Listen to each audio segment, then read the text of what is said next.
You ever step on a late-night train that feels like the city itself stopped breathing? That's where this story starts. On the Chicago Red Line, way past midnight. It's the kind of hour when the whole South Side seems to hold its breath, when the streetlights flicker like tired eyes and the rail cars hum a low funeral note under the tracks. Meet Tasha Green, 29, South Side born, still carrying the toughness of a girl who had to grow up quick. Hoodie half zipped, thrift store backpack on one shoulder, headphones dangling, but no music playing. She just clocked out of the night shift at St. James Hospital, double overtime, sneakers damp from the drizzle. The streets were empty enough that her footsteps echoed off the brick walls as she hurried down the tunnel stairs toward the Red Line. The moment she stepped inside the station, she felt it. That chill. The tunnel air was colder than outside, the smell of iron and rain mixing with something she couldn't name. She swiped her Venture card and headed for the platform. A Red Line train screeched in, wheels sparking against wet steel. Doors hissed open, releasing a gust of stale, cold air. Inside, only a handful of passengers, each sitting statue still, faces hidden beneath the buzz of flickering fluorescent lights. Tasha hesitated. Her grandma used to warn her, "Baby, nothing good rides the rails after 1 in the morning. Ain't just drunks you gotta watch." Grandma's voice came back to her now like a shiver crawling up her spine. But the next train wasn't coming for another 20 minutes, and the rain outside was coming down sideways. So Tasha stepped in. The doors slid shut with a heavy thump that felt too final. As the car pulled away, she slid into a cracked plastic seat near the middle. The car rocked with the rhythm of the rails, yet the other passengers didn't sway. That's when she noticed something that tightened her throat. She couldn't hear them breathing. No puffs, no sniffles, no shifting clothes, just the hum of the train and the flicker of bad bulbs. At the next stop, the doors opened. No one got off. No one got on. The silence pressed closer, heavy as wet wool.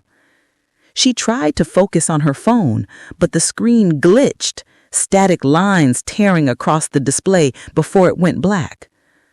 Her reflection in the dark glass looked a shade paler than she felt.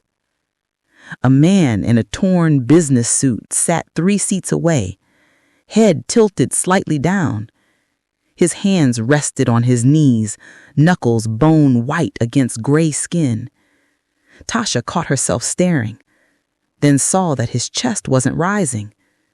She jerked her eyes away, heartbeat thudding loud in her ears.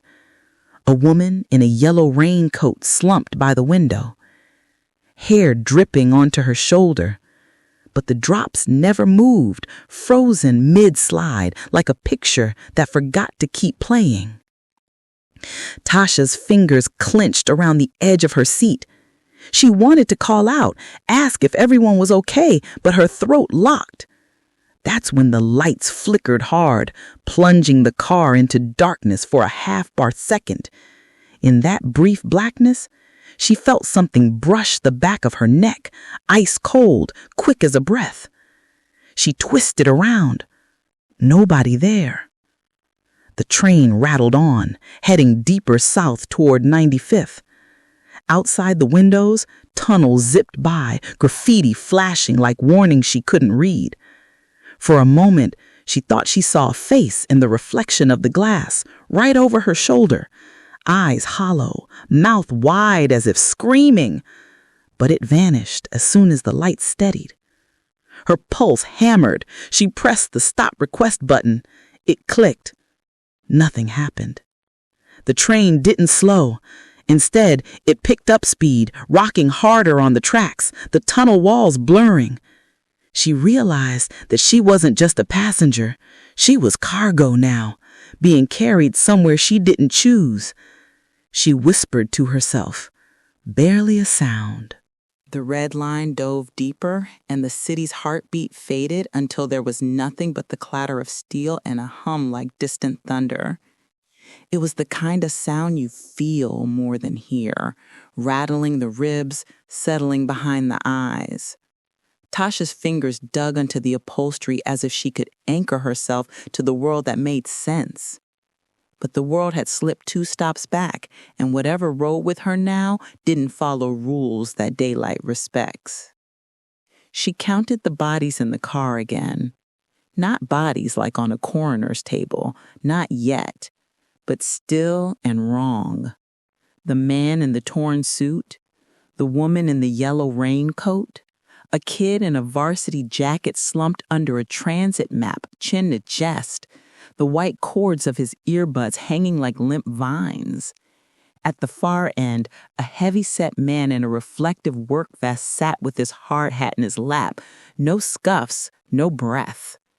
Their eyes pointed forward, beyond the car's grime-streaked windows, past the tunnels, past the city, past her. Tasha pressed her palm to the window glass. The cold took her print like a photograph, then bled it away. She tried the emergency intercom. Static.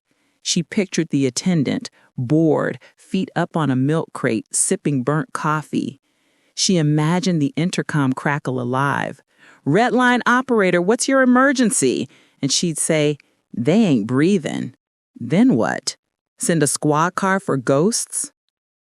The car lights fluttered again, shadows jumping across faces like someone flipping slides in a dark room. In one flicker, she saw the man in the suit raise his head just enough that the light glanced off his eyes. They were cloudy, not blind, not alive, like lake ice in February. She swallowed. He lowered his head without moving a muscle in his neck, like an unseen hand tilted it back down. Her stomach lurched. The doors opened at an unmarked stop. No chime, no station name, just a scrape of panels and the stale breath of a tunnel that hadn't seen a custodian's mop in years. The platform was poured concrete with no posters, no trash, no footprints. A rectangle of dark on dark. The doors paused long enough for hope to blossom, cruel as it is, and she stood, knees weak, ready to sprint. Then the door side closed like a tired old man, and the train launched forward faster. Her phone vibrated. She almost cried from relief. The screen lit itself, but not with her lock screen, not with the time or the battery icon or her cracked wallpaper of Lake Michigan in summer.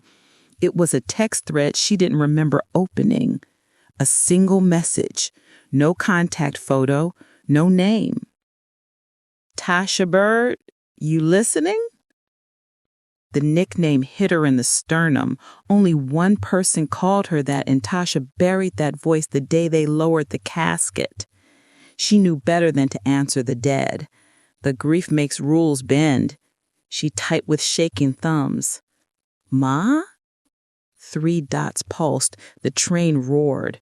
For a second, she could almost smell her mother's hair oil, hear bacon popping in a skillet, the window fan rattling in a summer kitchen that always ran 2 degrees too hot.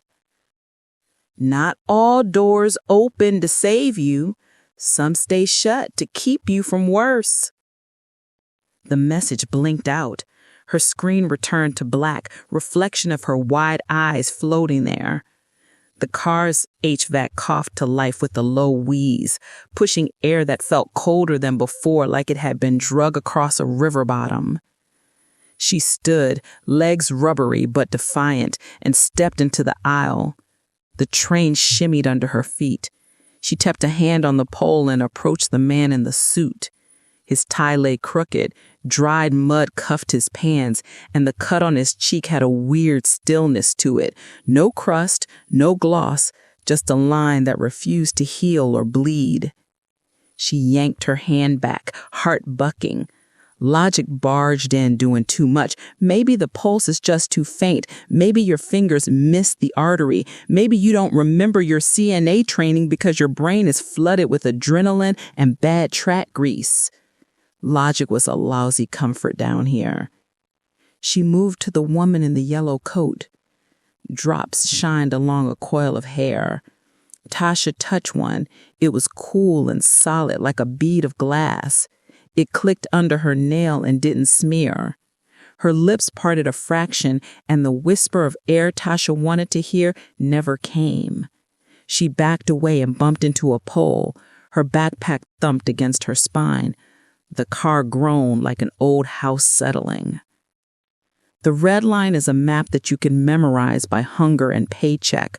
Roosevelt, Surmont Chinatown, Sox 35th. But the LED scroller above the door showed no stops, only a crawl of symbols she couldn't read. The tunnel wall outside the window opened briefly to a chamber. She saw it in a stutter of light, a wider vault, dripping, paint-peeled columns, a band of tile with letters missing. The train blasted through before she could piece the word. She was shaking now, anger rising with fear, a heat that made her brave enough to be foolish. She planted her feet, lifted her chin, and spoke out loud to an empty car full of not breathing people. I know y'all can hear me. I don't know what this is, but I ain't here for it.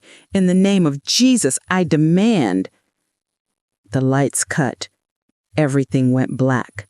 The sound of the rail swelled to a howl. Her prayer hung torn in the noise.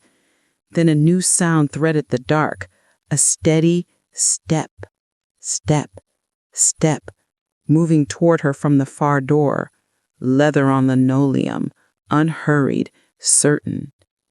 She couldn't see, so her ears sharpened, a coat rustled. Something metal tapped a pole in passing with the patient tink. The steps stopped 3 feet in front of her. She smelled river water and old tobacco and the ozone stink that comes after lightning strikes something you love.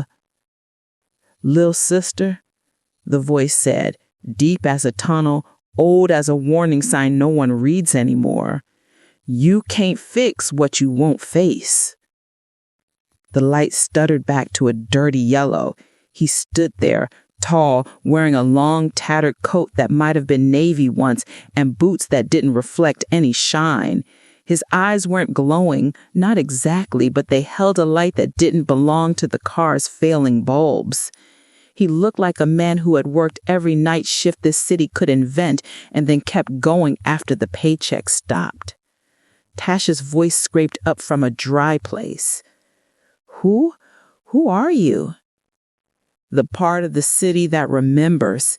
He lifted a finger toward the riders. "They're echoes. You're not. Not yet." He walked past her to the varsity kid, knelt and lifted the hanging earbud. No sound. He set it back like laying a flower at a grave. "You ride this late 'cause you think the dark can't ask you questions, but the rails go under every story we hide." He flinched like he read a page she kept shoved in a shoebox under the bed. Work and work and work, so you're too tired to hear your head when it tries to talk about things you can't fix. She tightened her jaw. "I'm going home. That's it." "Home ain't a place when your ghosts still live in your lungs." He nodded toward the door controls. "Try again if you want." She darted to the panel, slammed the button. The doors didn't even pretend to care. The speed increased. The tunnel smear outside became a continuous gray ribbon. Above the doors, the LED scroll finally showed letters, but not station names. Single words flickered like diagnosis. Regret.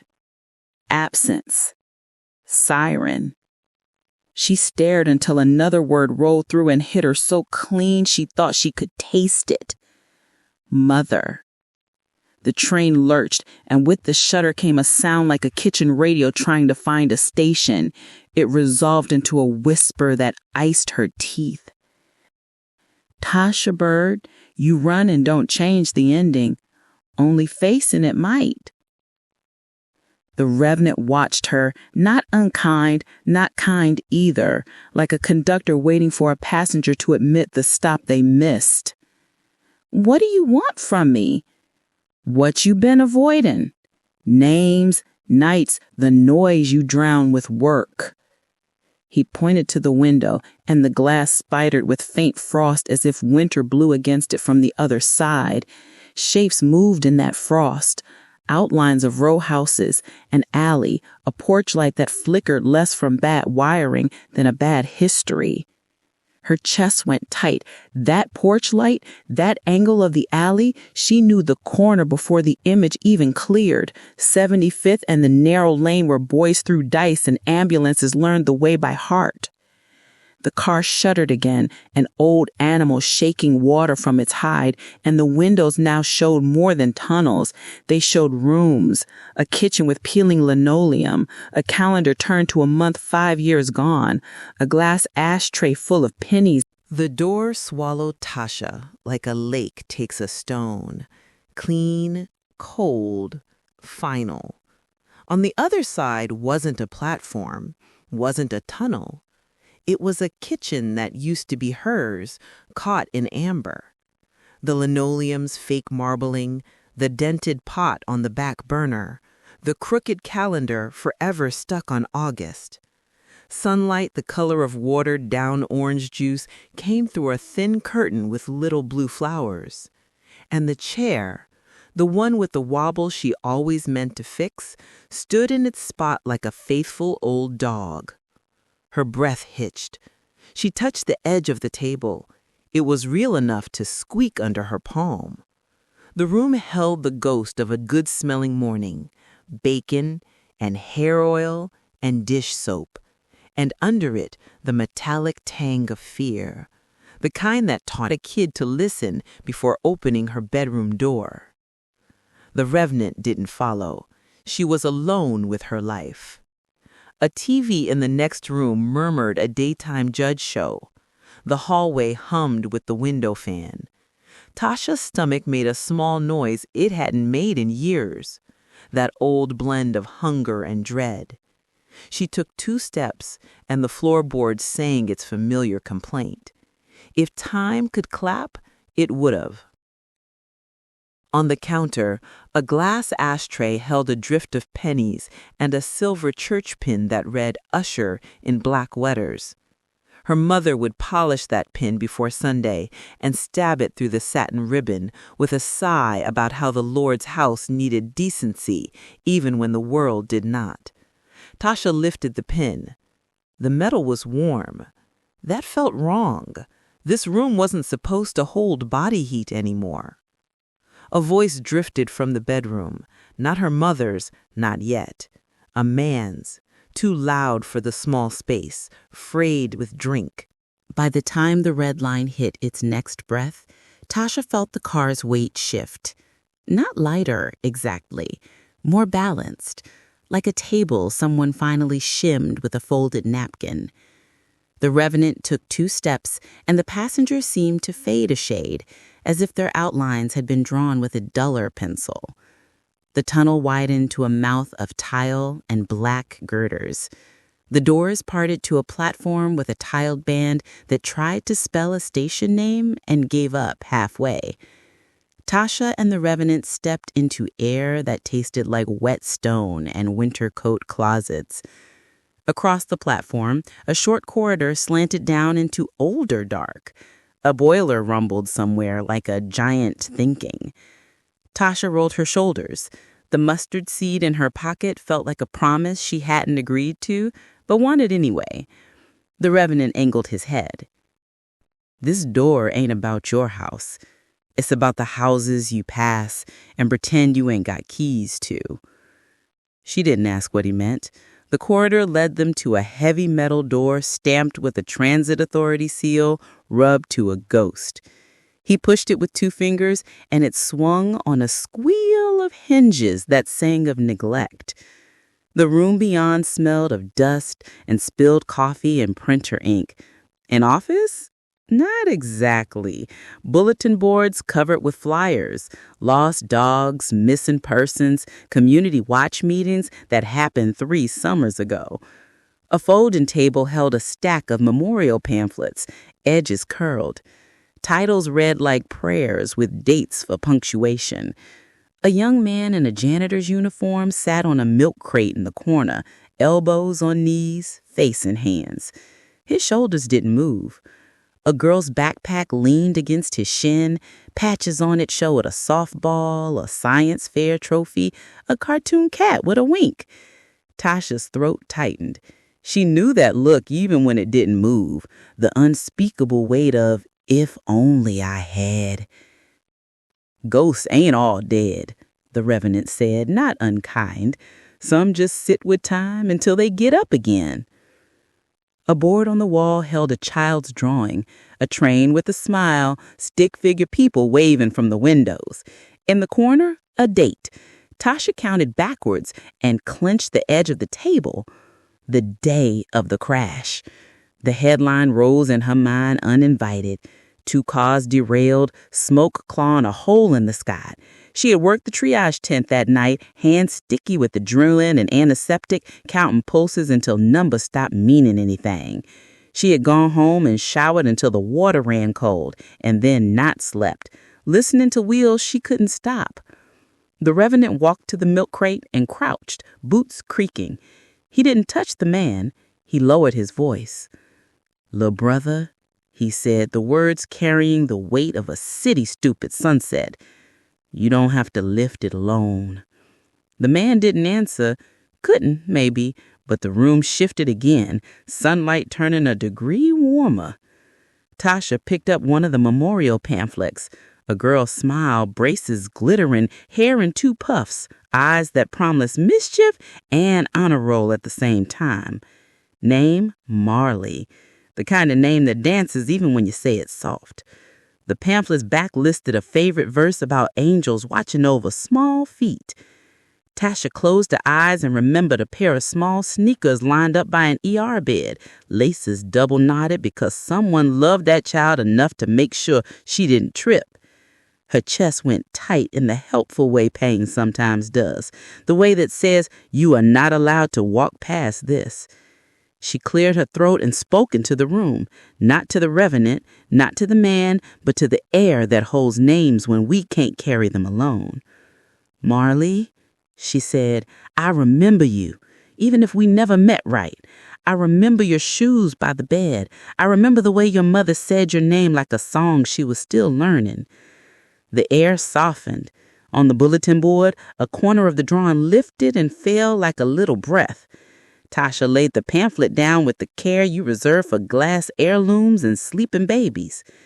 The Revenant stood and looked at Tasha, not proud exactly, but steady in the way of a person who sees you pick up something right for once. "You learning," he said, "not just your ghosts, the city's." She sighed out a knot she had worn as jewelry. The mustard seed pressed the thigh as if to say, "See, you had it on you already." They left the room of flyers and folded chairs. The corridor slope lifted them toward the platform.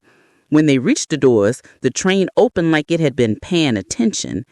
The passengers remained in their echo poses, but something like frost thawed along their skin. The varsity kids' earbud cords swung once, almost imperceptible. The woman's glassy raindrop broke and slid. The LED read a new word, remember. The train surged, hungry for the next tunnel. Tasha braced herself, but not like before. This time she leaned with the curve. The Revenant stood like a lamppost in a storm, and the long coat flared just enough to show a line of stitching that looked like a map. Tasha spoke without meaning to. "What are you?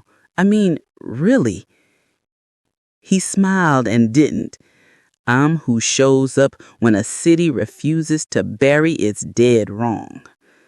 The lights dimmed kindly, like a theater asking for silence before the main act. Far ahead, the tunnel widened again. The Revenant's gaze tipped toward the doors. "Next one's yours in a way the last wasn't. You don't got to be brave. You just got to be honest." Honesty sat on Tasha's tongue like a bitter pill you take because the label says it cures. The doors yawned. A platform, an archway, a staircase with a paint peeled in the shape of wings. She stepped out, and the air carried a smell she hadn't felt since the night she ran. The alley off of 75th, the caution tape, the way someone cried her mother's name like an apology aimed at the sky. The rails sang low as the red line carried Tasha out of the memorial room's hush and into something heavier, like the city had flipped to the chapter where truth starts speaking with people's voices. The car light steadied for the first time, not bright, but firm enough to show the grime, the fingerprints, the lived-in sorrow of a ride that knew every kind of passenger. The Revenant planted his boots near the center pole and, without drama, lifted a hand. The still riders didn't wake, but the space around them did. A shiver of cold moved through the car, a tide washing backwards. On the window glass, condensation bloomed then cleared, leaving behind images that didn't belong to anyone living.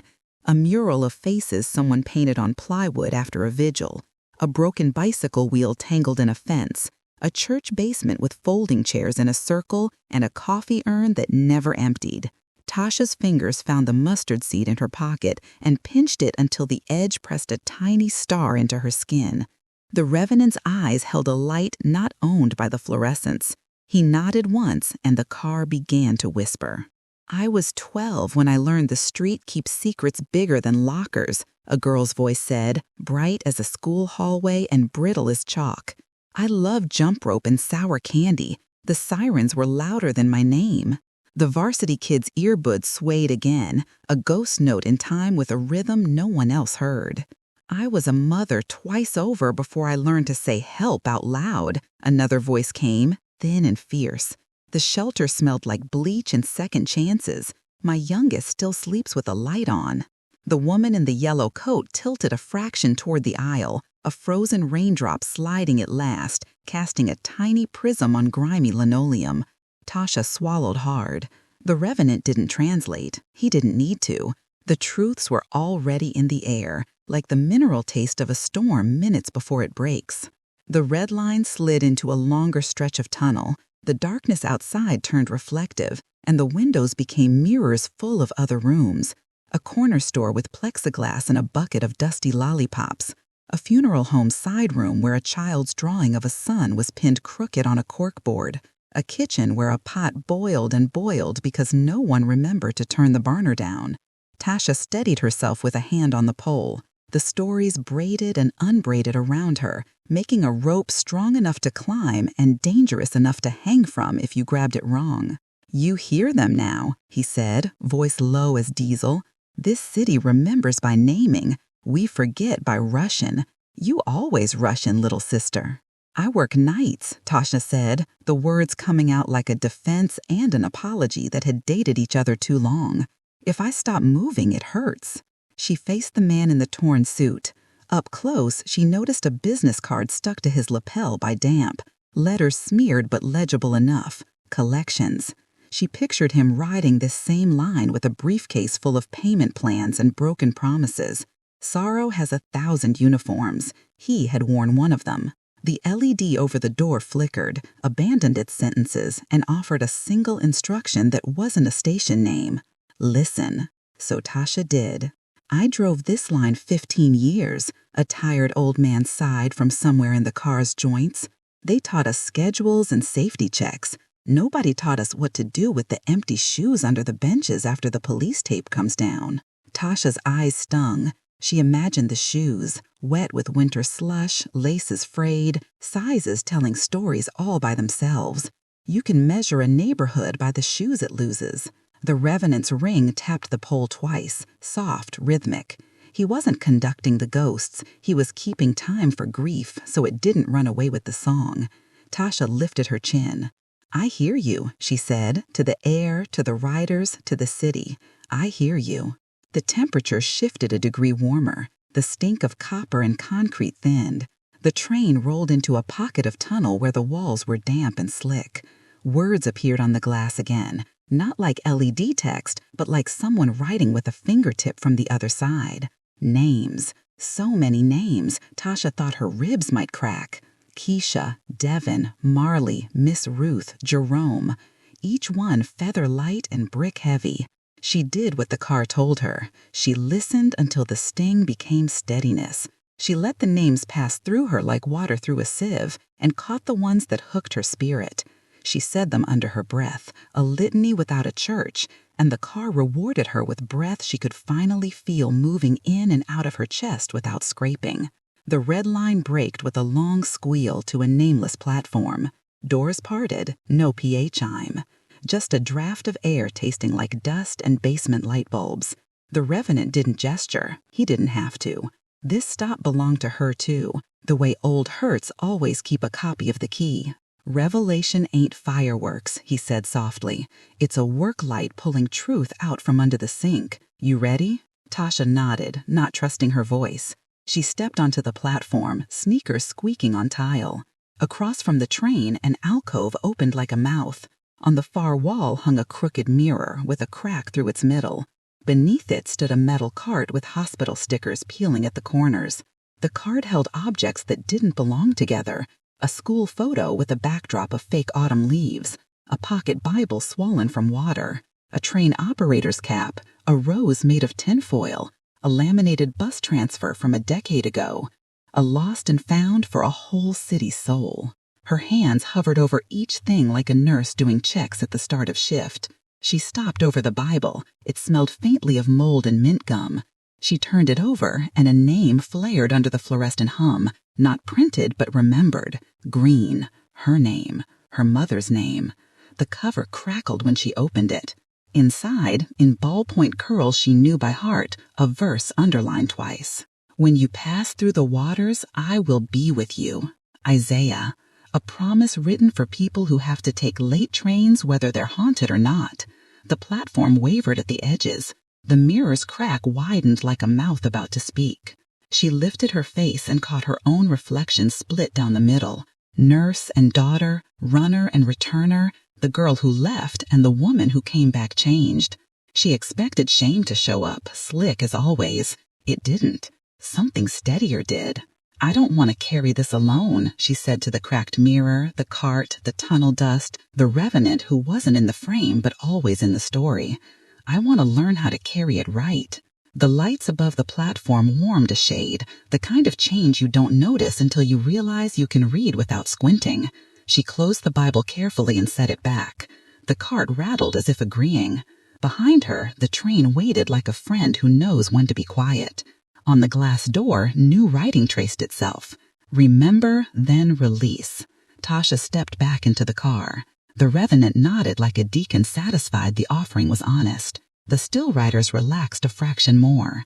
The varsity kid's chest rose, once like a sigh he'd been owed. The red line took a breath and dove again. And this time Tasha felt the city riding with her. Heavy, yes, but balanced. As if the track ahead had been inspected by someone who loved them all. The next stop didn't announce itself. It arrived like a verdict you knew was coming. The car slowed into a platform that looked more like a back stairwell of memory than a station. Paint flaking off pillars, a handrail that remembered too many palms. The doors parted, and air from the tunnel raked Tasha's cheeks with the cold teeth of a February alley. She shivered, not from temperature but recognition. The Revenant tilted his head, a prayer or a question. She answered by stepping out. Across the platform, a doorway waited. No sign, no map, just that same rectangle of darker dark. When she pressed her palm, the wall accepted it with a wet stone sigh, and she walked through into a night she had already lived. Chicago air, 5 years younger, slapped her lungs. The alley off 75th stretched narrow between brick backs of row houses, trash cans lining it like drums after a parade. A porch light flickered in a pattern that wasn't random, because hurt rarely is. Somewhere 2 blocks over, laughter rose and fell like it didn't know what the word after meant yet. Tasha's sneakers found the spot she'd stood then, half in shadow, half in that jaundiced porch glow, cell phone clenched hard enough to squeal. The scene played itself not as a movie, but as a neighborhood does, out of order, overlapping, multiple screens in one window. Her mother's voice at noon, the siren at 1 a.m., the slap of feet on pavement, the way the night sleeps with one eye open on blocks like this. Someone shouted. The words didn't matter, the tone did. Urgent, ragged, choosing harm like it's a shortcut home. A door slammed. Shadows moved with bad intentions and worse habits. The past flexed its proof. She had run. She had turned at the corner and kept running until the train swallowed her and sped her toward a shift where she could pretend the world made more sense because the pain had paperwork. The Revenant didn't materialize dramatically. He just stood at the mouth of the alley like a stop sign for ghosts. "You left," he said, not accusing, just accounting. "Say it plain." "I left," she said, and the words settled like a heavy coat finally buttoned. "I ran because I didn't know how to stay without breaking." A porch on the right groaned, and out stepped a shape that had haunted her more than any hollow-eyed rider on the train. Mal, her mother's on-again, off-again shadow of a man, beer can still glued to his fist like a sick prop. He wasn't monstrous in this memory. That made him worse. Just a man, worn wrong by liquor and pride, who mistook volume for power. "Where you goin', girl?" he barked, voice dragging gravel. "You think you grown 'cause you got a badge and some scrubs? Streets don't care."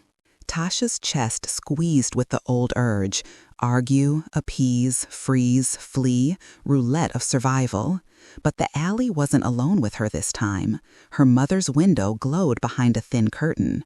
A neighbor's TV muttered sports scores through cracked glass. Somewhere a baby fussed and a lullaby answered, off-key and holy. The city was watching, and so were the nameless riders whose names she had just listened to. "I'm going where the screaming stops," she said. Her voice surprised her, low, steady, carrying further than fear expected. "I won't argue with you tonight." Mal scoffed, shoulders rolling like he might decide to teach a lesson nobody learns from. The Revenant's figure at the alley's mouth eased one half-step closer without touching anything, as if to widen the path that led past harm. The porch light steadied, then dimmed, then steadied again, like electricity choosing sides. The night presented her the choice she dodged naming: stay and fight a man who feeds on fights, or walk in the open where witnesses live.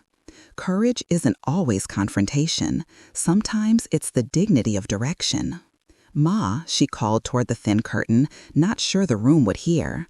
"I love you. I'll be back in the morning with coffee. We can talk without shouting." The curtain stirred. A silhouette moved. The window latch clicked. Her mother's voice didn't come. This was a memory, not a phone line, but the sound of that tiny latch said enough. Trust on a hinge. Mal's laugh came mean and small. He lifted the can for a sip and found it empty. Nothing humbles like an empty prop. He tossed it. It clattered, loud and silly. He gestured at Tasha with a stagey flick of the wrist. "Run, then," he muttered. "World gon' chew you up anyway." She didn't run, not this time. She walked past him, past the porch whose steps knew the cadence of too many apologies. She walked into the alley's center so the streetlight could claim her. When she reached the mouth of the alley, the Revenant stepped aside, like a doorman, not servant, not master, witness. The scene didn't end with a tidy ribbon. It eased, as neighborhoods do when a bad hour passes. A siren moaned a mile away and didn't turn closer. A bus hissed at the corner and exhaled weary passengers. Someone told a joke. Someone else said, "Man, I'm tired," like a benediction. The night moved on. Tasha turned back once and saw what her memory never gave her before. Her mother's curtain opened an inch, 2 fingers pushing it aside. A hand lifted, palm small and strong, and pressed against the glass.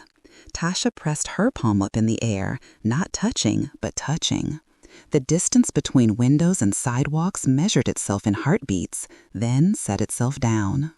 The alley beamed at the edges, as if the projector bulb had done its job and could rest. The doorway back to the platform formed where the shadow should be. The Revenant regarded her with the same even gaze he'd had since he first spoke, like a switchman who knows how many trains have yet to come through. "You wanted a fight," he said. "You gave yourself a future instead." "I thought strength was staying," she admitted. Sometimes strength is leaving before the house falls on both of you. When they stepped back into the car, the air felt changed in a way her skin knew before her mind did. The riders weren't alive, not like her, but they were less locked. The man in the torn suit's tie lay straighter, as if a hand had smoothed it. The woman in the yellow coat's drop had finally fallen and shattered into harmless damp. The LED spelled a word Tasha didn't think she deserved, and then realized had never been about deserving: grace. The red line launched, steel on steel, deeper into the city's under-river. The Revenant's ring tapped the pole in a rhythm Tasha recognized now. Not warning, not sermon, timekeeping.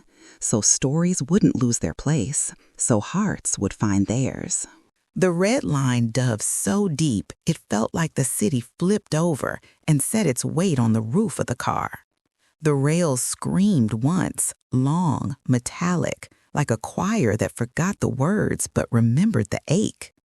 Tasha set her feet shoulder width, one hand on the pole, the other in her pocket with the mustard seed.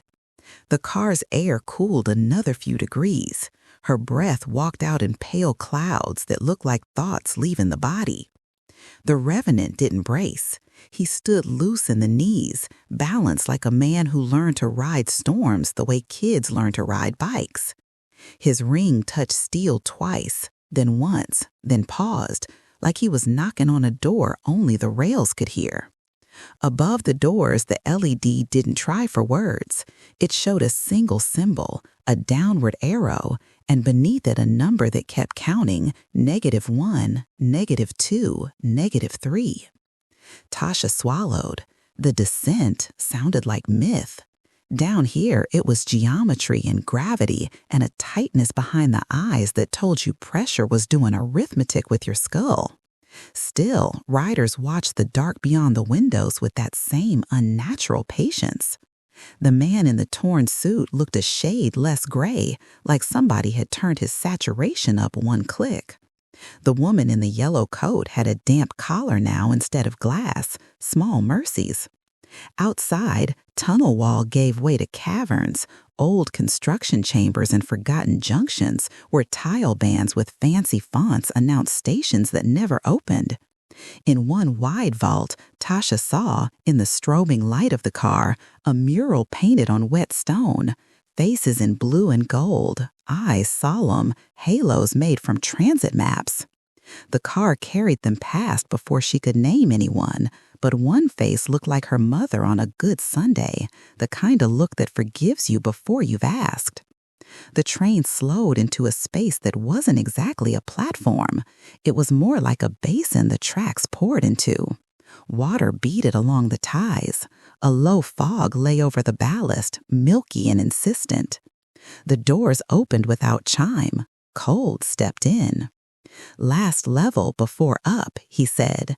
"Down here's where the city keeps the noise it don't want in daylight." Noise. It sounded like silence until she stepped out and found that silence was only the blanket on top. Beneath it lay layers, tires hissing on faraway pavement, heart monitors beeping behind brick, a couple arguing through 3 walls, a kettle left too long, a siren that decided not to turn down this block, thank God. And under all of it, a slow beat, steady as a drummer who knows the song even when the band forgets. Fog curled around her ankles. The Revenant moved ahead, coat hem combing the mist. Across the basin, an arch yawned. Behind it, stairs dropped farther, cut by work lights that flickered in a polite rhythm like candles in a drafty church. A sign hung crooked over the arch, white paint on metal, letters rubbed almost gone. She squinted. "Confession?" she asked. The Revenant didn't answer. He didn't need to. The stairs said enough. She followed him down, hand on the rail that felt colder than rails should. Midway, a memory met them on the landing. No door, just air that turned into a room the way breath turns into words. It was the hospital locker room where she changed out of scrubs the night the derailment filled the ER. Benches slick from a mop that never got wrung. A hand soap that smelled like lemons and metal. Her locker door with a photo taped inside. Her and her mother, church steps, both squinting against too much sun and not enough proof that everything would be okay. She sat on the bench like she had then, shoulders vibrating with the leftover noise of the shift, hands clean but not clean.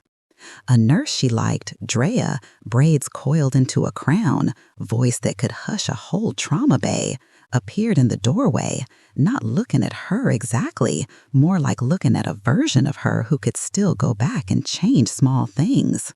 Drea spoke, and the tile listened.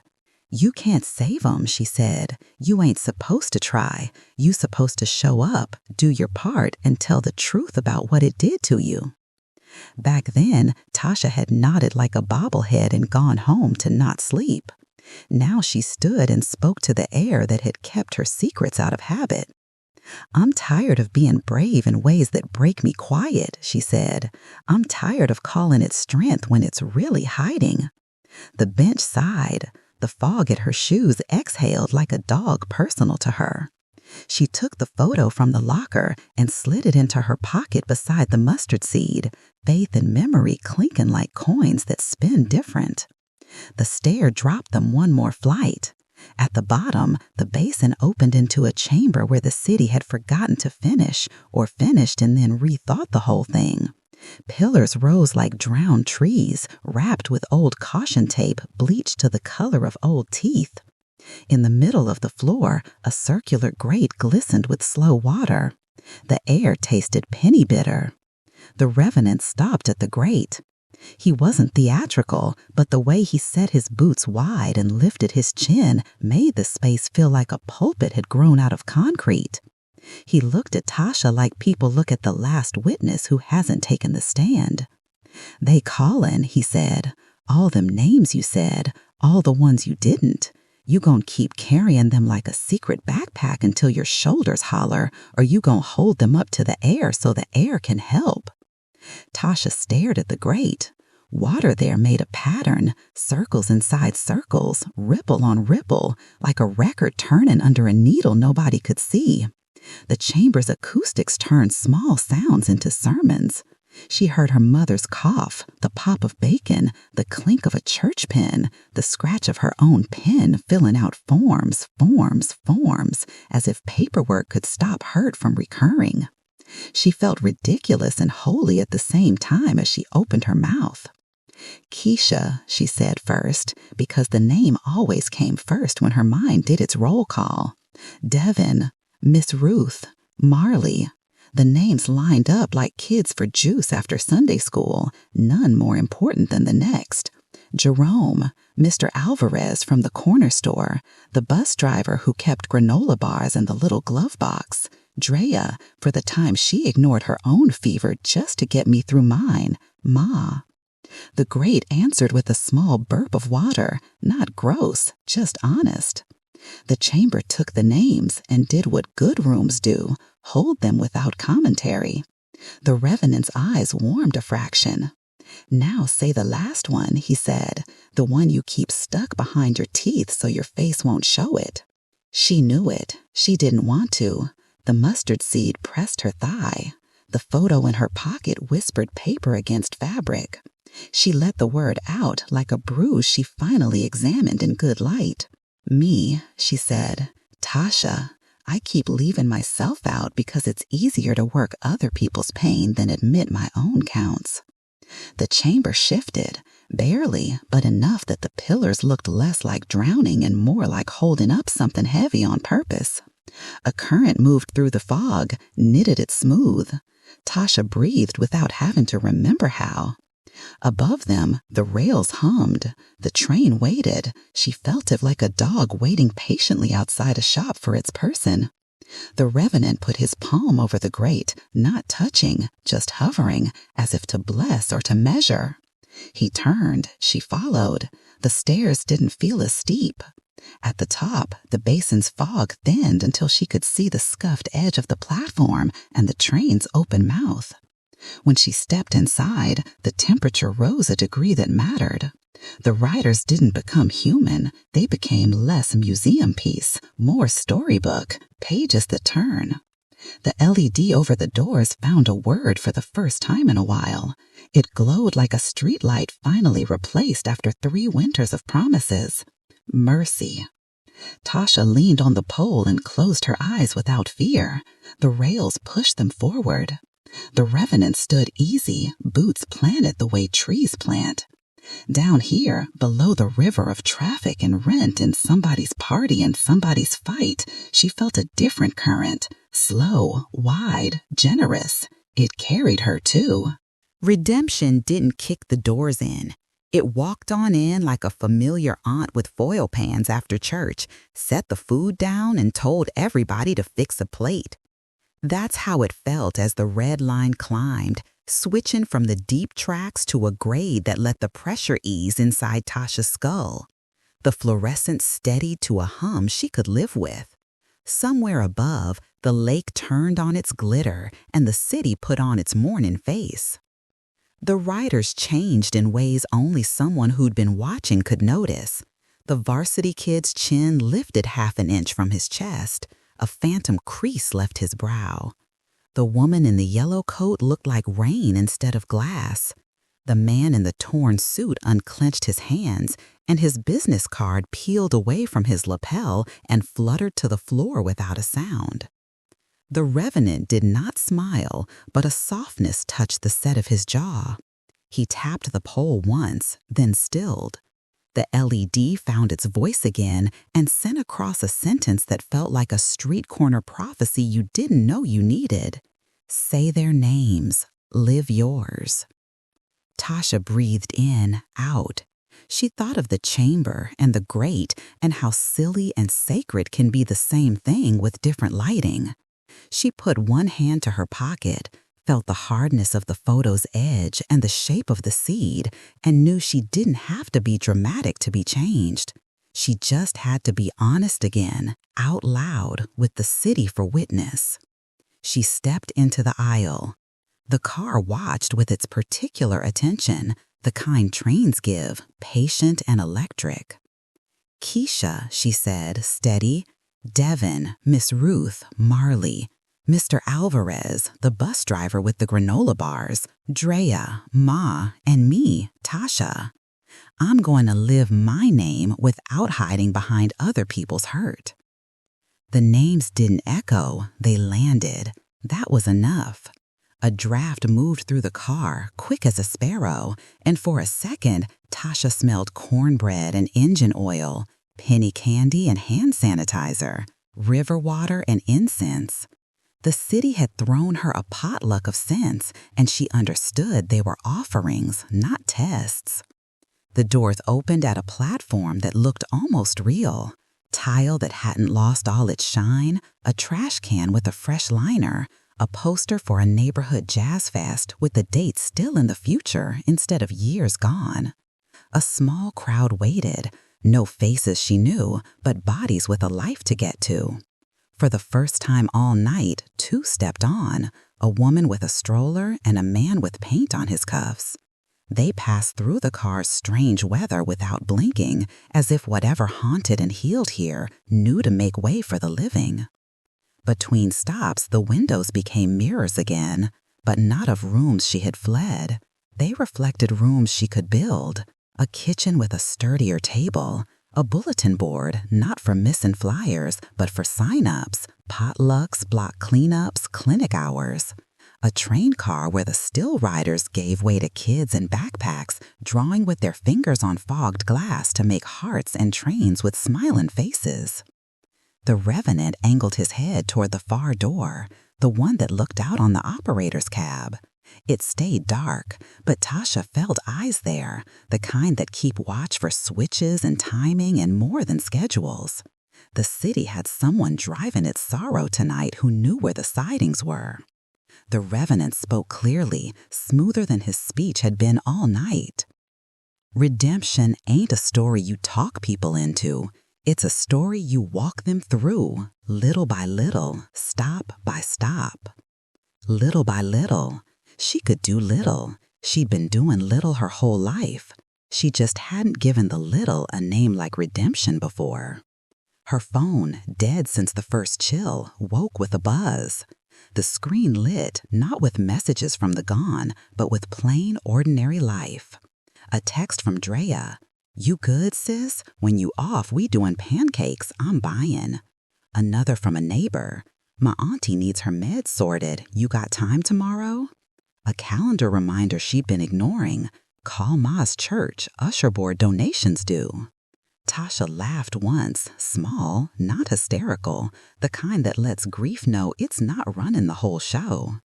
The Revenant didn't laugh, but his eyes warmed another fraction, which might have been his version. The red line slid into another nameless platform. Doors parted, and the air on the other side felt taller, like morning had arrived in the tunnels ahead of schedule just to see them off. The Revenant tipped his chin toward the opening. "One more door," he said. "Not your house, not the alley, not the hospital. This one's the kind folks avoid because it looks like paperwork, but it's actually freedom." She stepped onto the platform. Across the tracks, a caged window looked into a small office with beige walls, cheap chairs, a vending machine with 3 lights out, and a counter with a bell. Above the counter hung a sign that made Tasha snort even as her throat closed. "Lost and returned." She pushed the door. A woman sat at the counter wearing a sweater the color of church carpet and glasses on a chain. Her name tag read Ruth. Not Miss Ruth from the block, another Ruth, but the name still came like a cup of tea into cold hands. Ruth looked up as if Tasha had an appointment on the books. "What you bringing back?" Ruth asked, pen ready. Tasha set the photo of her and her mother on the counter, then the mustard seed. She surprised herself by adding the business card that had peeled off the suit manna jacket, and a train operator's cap she found hanging on a hook by the door, and the child's drawing from the bulletin board room. She'd somehow been carrying it folded in her sleeve. Ruth wrote neat on a pad. Photo, family, seed, faith, card, duty, drawing, joy. "And what you reclaimin'?" Ruth asked, eyes kind but efficient the way aunties get when the kitchen's busy. "My name," Tasha said, steady, "Tasha Breen, nurse, daughter, woman who don't have to run to be strong. And," she surprised herself again, "a person who's allowed to be carried when the day is heavy." Ruth stamped a form, tore it off, and slid it across. It wasn't official, it was truer. Returned in red with the date and a smiley face sticker that should have felt childish but landed like a medal. Tasha put the photo back in her pocket, the seed too. She left the debt, the duty, and the drawing on the counter. Ruth swept them gently into a bin marked community. When Tasha stepped back onto the platform, the doors whispered open as if pleased with her errand. The riders glowed a degree warmer, no halos, just the kind of light that happens when people are less alone than they were. The LED offered its last word of the segment like a blessing printed on a fan at a summer funeral. Live. The rails set them moving. The tunnel lifted at its edges. Somewhere above, a vendor rolled up a gate, a bus sighed awake, a school janitor turned on the gym lights, and the lake pinked under a sun that hadn't quite made it above the buildings yet. Redemption had already been working while the city slept. The Revenant tipped his chin toward the far door, the one that looked out on the operator's cab. It stayed dark, but Tasha felt eyes there, the kind that keep watch for switches and timing and more than schedules. The city had someone driving its sorrow tonight who knew where the sidings were. Redemption ain't a story you talk people into. It's a story you walk them through, little by little, stop by stop. Little by little, she could do little. She'd been doing little her whole life. She just hadn't given the little a name like redemption before. Her phone, dead since the first chill, woke with a buzz. The screen lit, not with messages from the gone, but with plain, ordinary life. A text from Drea. "You good, sis? When you off, we doing pancakes, I'm buying." Another from a neighbor. My auntie needs her meds sorted. You got time tomorrow? A calendar reminder she'd been ignoring. Call Ma's church. Usher board donations due. Tasha laughed once, small, not hysterical, the kind that lets grief know it's not running the whole show. The Revenant didn't laugh, but his eyes warmed another fraction, which might have been his version. The red line slid into another nameless platform. Doors parted, and the air on the other side felt taller, like morning had arrived in the tunnels ahead of schedule just to see them off. The Revenant tipped his chin toward the opening. One more door, he said. Not your house, not the alley, not the hospital. This one's the kind folks avoid because it looks like paperwork, but it's actually freedom. She stepped onto the platform.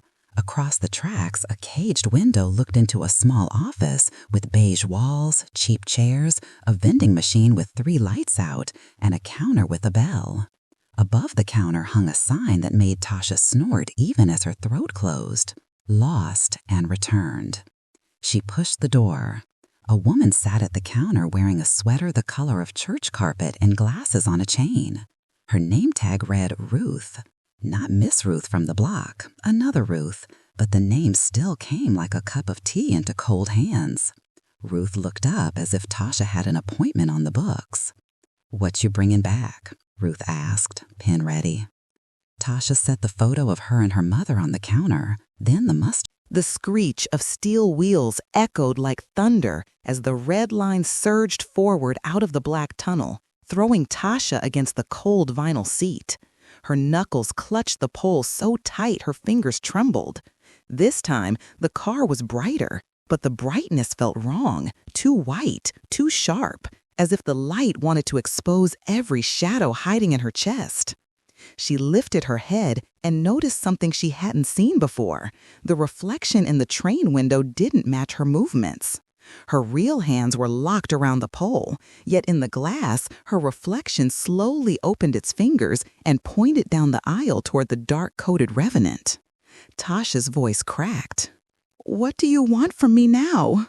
The Revenant's head tilted, the greenish glow in his eyes softening. "Not me, it's you. You still carry the last weight you refuse to let go.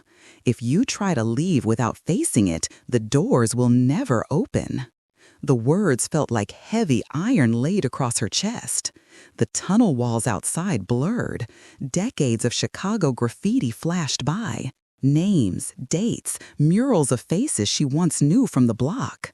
It was as if the city itself was shouting her memories back at her. She remembered running these streets at 14 with her cousin Deshawn, ducking yellow tape after a summer shooting.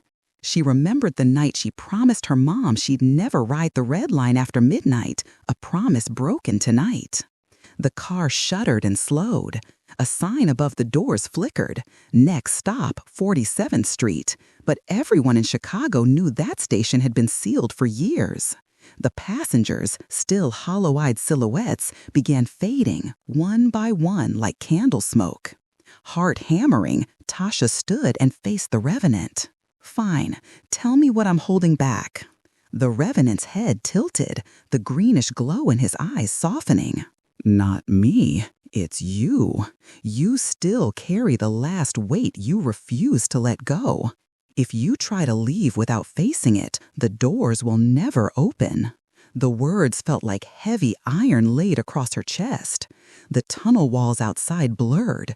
Decades of Chicago graffiti flashed by. Names, dates, murals of faces she once knew from the block. It was as if the city itself was shouting her memories back at her. She remembered running these streets at 14 with her cousin Deshawn, ducking yellow tape after a summer shooting. She remembered the night she promised her mom she'd never ride the red line after midnight, a promise broken tonight. The car shuddered and slowed. A sign above the doors flickered. Next stop, 47th Street. But everyone in Chicago knew that station had been sealed for years. The passengers, still hollow-eyed silhouettes, began fading one by one like candle smoke. Heart hammering, Tasha stood and faced the Revenant. "Fine, tell me what I'm holding back." The guilt over leaving your brother that night. Speak it out loud or it will ride this line forever. The memory slammed into her. Rain on the porch steps, her little brother Jamal begging her not to leave for that party, the sirens hours later.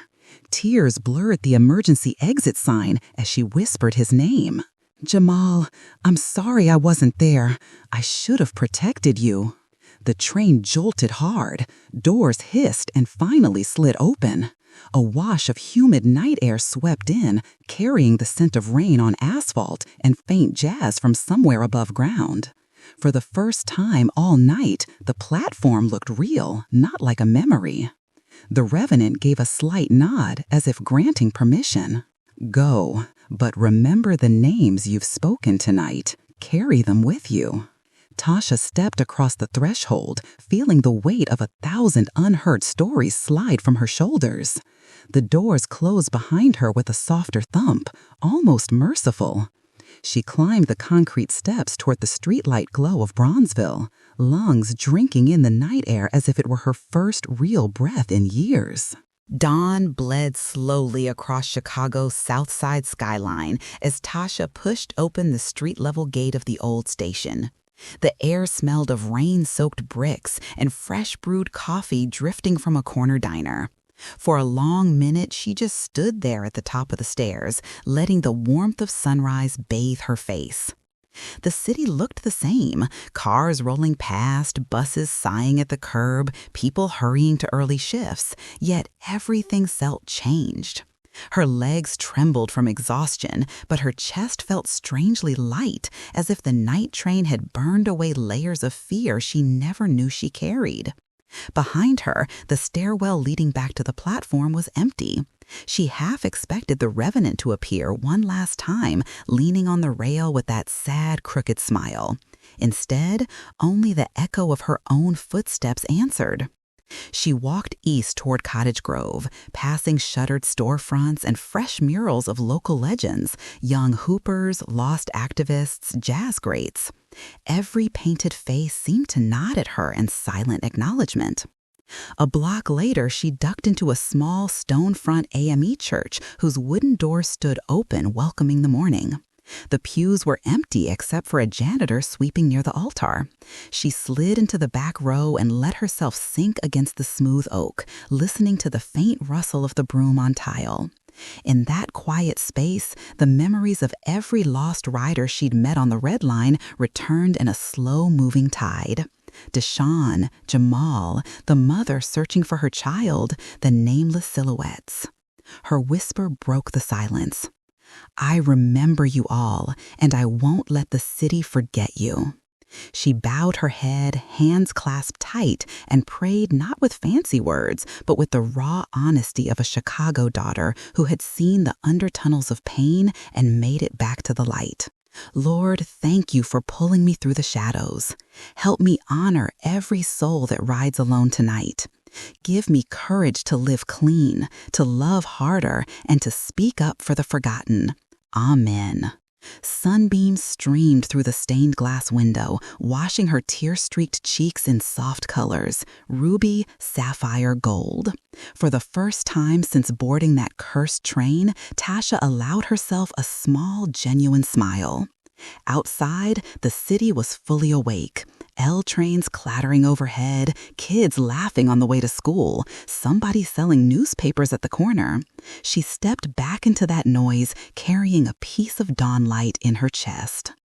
If you've listened this far, remember the lesson of the Red Line Revenant. Our ghosts stay trapped until somebody finally speaks their names. From savage to saved, if you believe God still saves, type Amen and subscribe for more stories of struggle, hope, and redemption.